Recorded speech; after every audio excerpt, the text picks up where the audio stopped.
নমস্কাৰ সকলোকে পুনৰ এটা নতুন ভিডিঅ'টোলৈ স্বাগতম জনাইছো।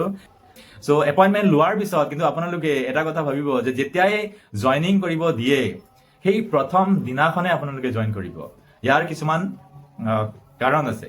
প্ৰথম কাৰণটো হ'ল কি যে আপোনালোকৰ জইনিং ডেটৰ পৰাই আপোনাৰ চেলেৰিটো কাউণ্ট হ'ব।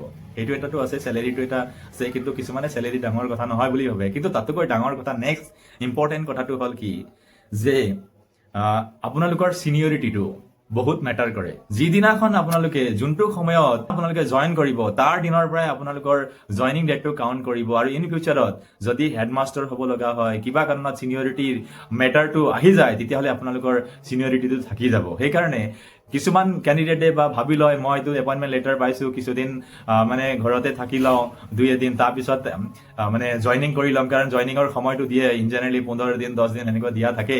চ' সেইটো ভুলটো নকৰিব। আপোনালোকে প্ৰথম দিনাখনেই জইনিং কৰিব আৰু লগতে পাৰিলে এদিন বা দুদিন ছুটি লৈ পেলাই ঘৰতে আপোনালোকে থাকিব পাৰিব, সেইটো কৰিব পাৰিব, বাকীখিনি যা যোগাৰ কৰিব পাৰিব। চ' সেইকাৰণে প্ৰথম দিনাখনে জইন কৰিব। তাৰপিছত আহিলে আমি জইনিং কৰোঁতে কি কি কৰিব লাগিব। জইনিং কৰোঁতে প্ৰথমটো হ'ল আপোনালোকৰ কিছুমান ডকুমেণ্টছ হয়তো গোটাব লাগিব, যোগাৰ কৰিব লাগিব। প্ৰথমটো হ'ল এপইণ্টমেণ্ট লেটাৰ দিয়াই থাকে আৰু এটা জইনিং লেটাৰ লিখিব লাগিব, জইনিং ৰিপৰ্টটো লিখিব লাগিব। পাৰিলে আপোনালোকে টাইপিং কৰি থ'ব, কাৰণ সেইটো আপোনালোকে যেতিয়া একচেপ্ট কৰিব প্ৰিন্সিপালে বা হেডমাষ্টাৰে, সেইটো আপোনালোকে গোটেই আপ টু ৰিটায়াৰমেণ্ট সময়লৈকে ৰাখিব লাগিব।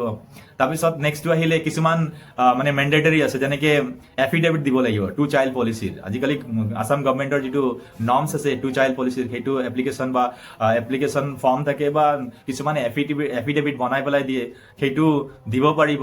তাৰপিছত নেক্সটটো হ'ল কি যে আপোনালোকৰ কাৰোৰে অৰুণোদয় নাই, সেইটো এটা দিব লাগিব আণ্ডাৰটেকিং। তাৰপিছত নেক্সটটো হ'ল NPSৰ আণ্ডাৰটেকিং, NPSৰ আণ্ডাৰটেকিংটো দিব লাগিব।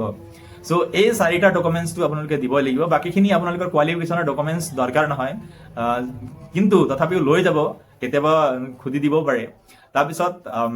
তাৰপিছত আৰু কেতিয়াবা আজিকালি মেডিকেল ৰিপৰ্ট খোজে আৰু পুলিচ ভেৰিফিকেশ্যন কৰাই ল'ব লাগিব, সেই দুটাও দিব লগা হয়। কিন্তু কেনেবাকৈ যদি সেই দুটা দিব নোৱাৰে, তেতিয়াহ'লে সেই 4টা ডকুমেণ্টছ দি পেলাই আপোনালোকে জইনিং কৰিব। তাৰপিছত বাকীখিনি দুটা পুলিচ ভেৰিফিকেশ্যন আৰু মেডিকেল ৰিপৰ্টৰ পিছত বনাই পেলাই আকৌ ছাবমিট কৰিব পাৰিব। কিন্তু প্ৰথম দিনাখনে আপোনালোকে জইনিং কৰিব। শেষত সকলোকে যিকেইজন টিচাৰ্ছে এপইণ্টমেণ্ট লেটাৰ ল'বলৈ যাব, সমূহ টিচাৰ্ছকে মই মোৰ ফালৰ পৰা অভিনন্দন জনাই এই ভিডিঅ'টো ইয়াতে সামৰণি মাৰিছোঁ। শেষলৈকে এই ভিডিঅ'টো চোৱাৰ বাবে আপোনালোকক ধন্যবাদ। Thank U.